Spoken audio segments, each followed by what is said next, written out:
ሰላም ጤና ይስጥልኝ የተከበራችሁ ተመልካችና አድማጮች የቻናሌ ቤተሰብ ተከታታዮች በዳሞት አዲስ ፋኖ ተመሰረተ ሲባል አዲስ እንደገና ወጣቱ ወደ ሰላም አስከባሪ እየተቀላቀለ ይገኛል። በዚህም የተመረቁ አሉ። ይሁን ጉዳዮች እንመለከታለን። ጋይንት እንደ ጉድ እየገባ ነው። ዛሬም ጋይንት አርብ ገበያ ተብሎ በሚታወቀው የመንግስት ሰላም ጥሪ የተቀላቀሉ አሉ። ይህንም የሰላም መንገድ እየተከተሉ ይገኛሉ።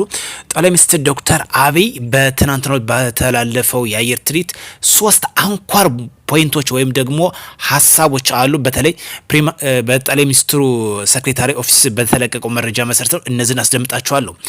እስከ ፕሮግራም ፍጻሜ ከኔ ጋር አብራችሁ ቆዩ ዘንድ በአክብሮት እንጠይቃለን። ከዛ በፊት ዛምብራ ብሪጌድ ተብሎ የሚታወቀው በደጀን ወይም ደግሞ አበይ በርሃ ላይ ማለት ነው ለዘረፋ ሰብስፎ የመጣውን እርምጃ በተወሰደ ወደ 5 የሚደርሱ እስከ መጨረሻው አሸልበዋን ወይም ተሸኝተዋን ማለት ነው። አይዋጣም። ዘረፋ ክልሉን ብሎ ሀገርን አይጠቅምም። በዚህም እንግዲህ አባይ በርሃን እንደ ዋነኛ መሳሪያ በመጠቀም ዛምብራ ብሪጌድ ብሎ ሰይሞ ሲንቀሳቀስ የነበረው በዝም በተወሰደው እርምጃ 5 የሚደርሱ እስከ መጨረሻው ተሸኝተዋል። ወደ ጉዳያችን ስንመለስ በተለይ ጠቅላይ ሚኒስትር ዶክተር አብይ 3 ዋና ፖይንቶች አስቀምጧል። ካስተላለፋቸው መልእክቶችም ከወዳጆቻችን ጋር በጋራ እና በትብብር ለመስራት ቁርጠኞች ነን ሲል ለሀገራት ያስተላልፈው መልእክት ነው። ለጠላቶቻችን ደግሞ በር መዝጋታችን ለማረጋገጥ ይገባናል። እንግዲህ የትናንትናው አየር ትርኢት 2 መልእክት አለው። ከወዳጆች አገራት ጋር በትብብር ለመስራትና ለጠላቶች ደግሞ እንደ ኤርትራ ያሉት ደግሞ አየር ክልሏ ዝግ መሆኑን በግልጽ የሚያመላክት ነው። ሶስተኛው ደግሞ የኢትዮጵያ ብሔራዊ ጥቅምን ለማስከበር ተኝተን የማናድር መሆናችንን ለማስገንዘብ እንደሆነ የገለጸው መልእክት ነው። ስለዚህ የባህር በር አሁን የታሰበው ወይም ብሔራዊ ጥቅማችን የሚለው አንዱ ይህ ነው። ይህ ጉዳይ የማይቀር ጉዳይ መሆኑን በግልጽ ያመላክታል። ከወዳጆች አገሮች ጋር በትብብር ለመስራት እንዲሁም ደግሞ የአየር ክልላችን ዝግ መሆኑ ለጠላቶቻችን፣ ሌላኛው ጉዳይ ደግሞ ብሔራዊ ጥቅማችን ለማስጠበቅ ተኝተን የማናድር መሆኑ በግልጽ የሚያመላክት ጉዳይ ነው። ስለዚህ አሁን ያለው ቴክኖሎጂ የደረሰበትን የጥቅም ደረጃ በትናንትናው ዕለት ያሳየችው የሀገራችን የአየር ኃይል አንዱ በ3 አንኳር ነገሮች እየተሽከረከረ ይገኛል። ከወዳጆች ሀገሮች ጋር በትብብር ለመስራት እንዲሁም ደግሞ የአየር ክልላችን ዝግ መሆኑ ለጠላቶቻችን የሚያመላክት ነው። ሲቀጥል ደግሞ ብሔራዊ ጥቅሞቻችን ለማስከበር ሌት ተቀን ተግተን ለመስራት ቁርጠኛ መሆኑን የሚያመላክት መሆኑን በግልጽ ያሳየ እንደነበር ጠቅላይ ሚኒስትሩ ባስቀመጠው ወይም ፕራይም ሚኒስትር ሴክሬታሪ ኦፊስ ባስቀመጠው መረጃ መሰረት ያመላክታል። በነዚህ አንኳር ፖይንቶች ላይ የሚሽከረከር ነው። ስለዚህ ብሔራዊ ጥቅማችን መንግስት እንግዲህ በዋነኛነት ትኩረት ይዞ የሚሰራበት መሆኑን የሚያመላክት መረጃ ነው። እጅግ ደስ የሚል ጉዳይ ነው። ለዚህ ደግሞ ትጥቁን ጠንከር በማድረግ በተለይ በአፋር የሚገኘው ይሄ ቡሬ ተብሎ የሚታወቀው ይሄ እንትን ምሽግ በከፍተኛ ሁኔታ የሀገራችን መከላከያ ሰራዊት በተጠንቀቅ ላይ የሚገኝበት ዋነኛ ግንባር መሆኑ ይታወሳል። ለአሰብ ቅርብ ነው። እንደውም ደግሞ ጠንካራ የሚባል የሀገር መከላከያ ሰራዊት ወይም ደግሞ መካናይዝ ያለበት ነው። ይህ ጉዳይ አሰብን በሰጦ መቀበል ካልተመለሰ በኃይል የማይመለስበት ጉዳይ ምንም የሚያጠራጥር አይደለም። ጫፍ የደረሰ መሆኑን የሚያመላክት ነው። ሌላኛው ከምንመለከትበት አሁን ያለው የፋኖ ትጥቅ አንድ ነገር እዚህ ጋር ላስገንዝባችሁ። ከፋኖ በአባልነት የሰለጠኑና ወደ ትጥቅ የገቡ ጥቂቶች ናቸው። በርካቶች የሰለጠኑና አይተው ተው የሚወጡ በርካታ ወጣቶች አሉ። ጥቂቶች ግን ወደ ፋኖ ተቀላቅለው ትግል የሚቆዩ አሉ። አሁን በብዛት ዝም ብሎ ጀሌ እንደሆነ ወደ ነበረበት የሚመለስ አለ። በዛሬው ዕለት ከተመለከት ነው በዳሞት ለምሳሌ ዳሞት ጥሩ የፋኖ እንቅስቃሴ ያለበት ተብሎ በነሱ አጠራር ተስፋ የሚደረግበት ነው።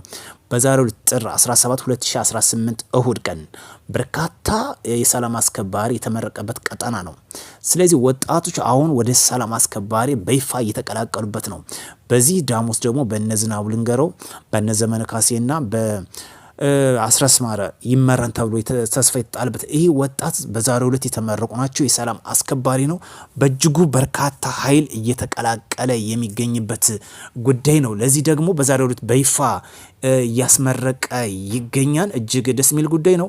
ሌላኛው በዚሁ በጎጃም ሳንወጣ ሸበል በረንታ ተብሎ በሚታወቀው ላይ ስናይፐር ታጣቂው በማህበረሰቡ ጥቆማ በደረሰ መረጃ መሰረት እስከ ስናይፐሩ ገቢ ተደርጓን እናመሰግናለን። ስለዚህ ጦርነት አያዋጣም። ሌላኛው ከምናነሳው አንዱም ስለ ጀነራል ተፈራ ማሞ በሰሜኑ ጦርነት ጊዜ ጀነራል ተፈራ ማሞ ትልቅ ጠባሳ ጥሎ ያለፈ ነው። ወይም ደግሞ የአማራ ክልል ዋና ልዩ ኃይል አዛዥ በነበረበት ጊዜ ብዙ የአማራ ልዩ ኃይል ወጣቶች እንዲመቱ ያስደረገሱ ነው። በዚህ ትልቅ የማይረሳ ትውስታ አለ። ስልጣን ላይ በአጭር ጊዜ እንዲወገድ የተደረገበት ይህ ነው።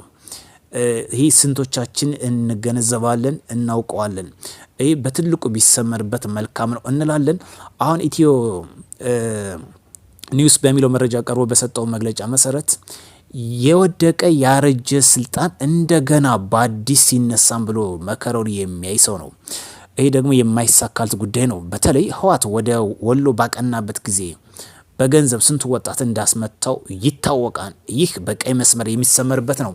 ቢሆንም የማይሳካ የማያዛልቅ የህልም ሩጫ የሆነበት መሆኑን በግልጽ ያሳያል። ጋይንት በትናንትናው ዕለት ትናንት በስቲያ በርካታ ወጣቶች ተቀላቅለዋል። ዛሬም በዚሁ ጋይንት አርብ ገበያ ተብሎ በሚታወቀው ቀጠና ቀሪ ወንድሞችም የመንግስት ሰላም ጥሪ ተቀላቅለው ገብተዋል። በዚህም አቀባበል ተደርጎላቸዋል። አቀባበል ተደረገላቸው በዚሁ ቀጠና ነው። ትናንትና በገቡበት ቀሪ ወንድሞች በዚሁ ቀጠና እየገቡበት ሁኔታ ነው። ስለዚህ ደመቅ ያለ አቀባበል ለሚገቡ ወጣቶች እየተደረገላቸው ይገኛል። ዛሬም በዚህ ቀጠና ሲንቀሳቀሱ የነበሩ ጋይንት አርብ ገበያ ተብሎ በሚታወቀው አቀባበል ተደርጎላቸዋል። አርማጮ ላይ ደግሞ ዛሬው ዕለት በ17 እርምጃ ተወስዷል። እንደ መረጃው እንደሚያመላክተው ከሆነ በተመሳሳይ መልኩ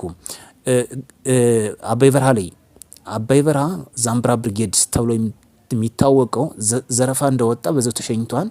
አርማጮን በተመሳሳይ መልኩ ለዘረፋ የወጡት ናቸው እርምጃ የተወሰደባቸው። አሁን ትግሉ በግልጽ የሚያሳየው መስመር ጥበቃ ነው የሆነው። የሀገር መከላከያ ሰራዊት አሁን ፋኖ ጋር እየታገለ አይደለም፣ መስመር ጥበቃ ነው። ንጹሃን እንዴት ወጣው ይግቡ። ይሄ ነው እንግዲህ የአማራ ህልውና ጉዳይ እየታገልን ነው እያሉ የሚያስተምሩን። ስለዚህ መጀመሪያ ከዘረፋ ታገቱ ወይም ተቆጠቡ ወይም ጹሙ። ከዘረፋ መጾም አለባችሁ፣ ከስርቆታችሁ መቆጠብ አለባችሁ። ዛሬ እርምጃ የተወሰዱ በሁለቱ ቀጠናዎች በተለይ በአርማጮና በአባይ በረሃ ላይ ዛምብራ ብርጌድ ብሎ ሰይሞ ሲንቀሳቀስ የነበረው ደጀን ወረዳ ክንፍ አድርጎ ሲንቀሳቀስ የነበረው የተወሰደበት እርምጃ አንዱ ይሄ አስተማሪ ነው። እነዚህ እየተበረከቱ የመጡት ነጻ እናውጣለን ባዮች ናቸው። ስለዚህ ጋይንቶች እጅግ እናመሰግናለን። ለህወሓት ባህሪ አንሆንም በማለት መንግስት ይዘረጋላቸውን የሰላም አማራጭ ስለተቀላቀሉ በእጅጉ ከፍ ያለ ምስጋና ይገባቸዋል። ሰላም ያድርግ። ሀገራችን ወደፊት አሰብ በቅርብ ቀን ይጠብቁን። መልካም ምሽት።